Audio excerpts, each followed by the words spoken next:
Hello అందరికీ, ఇవాళ నేను మీకు ఒక టిప్ చెప్పాలనుకుంటున్నా. ఇది ఇప్పుడు మనం టమాటా జనరల్గా డైలీ యూజ్ చేస్తాం మనం కూరలల్లో. అయితే మనం టమాటా కట్ చేసినప్పుడు ఇగో ఇక్కడ ఈ భాగం ఉంటుంది కదా, ఇగో ఇది తీసేసేయాలి. ఎందుకంటే టమాటాలు వండిస్తేందుకు ఏవైతే కెమికల్స్ ఫర్టిలైజర్స్ యూజ్ చేస్తారో ఆ టాక్సిన్స్ అన్నీ ఇక్కడ వచ్చి స్టోర్ అవుతాయి. సో అవి మనకు హెల్త్ మీద ఎఫెక్ట్ చూపిస్తాయి. సో ఇవి ఇట్లా తీసేసి కట్ చేసుకోవాలి. ఇగో ఇన్ ద సేమ్ వే ఉల్లిగడ్డ కూడా అంతే.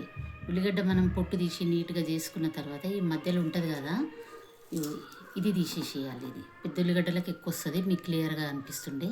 సో ఇది తీసేసేయాలి. దీంట్లో కూడా టాక్సిన్స్ కెమికల్స్ ఉంటాయి. అయితే మన పాతకాలం పెద్దలు ఏమంటారంటే ఇది తీసేసేయాలి.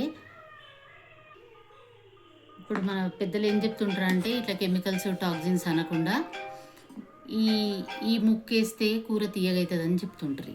సో అది కూడా నిజం కావచ్చు, ఇది కూడా నిజమే. ఇంకోటి ఇది తింటే థ్రోట్ ఇన్ఫెక్షన్స్ కూడా వచ్చే ఛాన్సెస్ ఎక్కువ ఉంటాయి. సో ఇప్పటి నుంచి ఉల్లిపాయలు టమాటాలు కట్ చేసినప్పుడు ఈ జాగ్రత్తలు మీరు అందరూ తీసుకుంటారని అనుకుంటున్నాను. Thank you.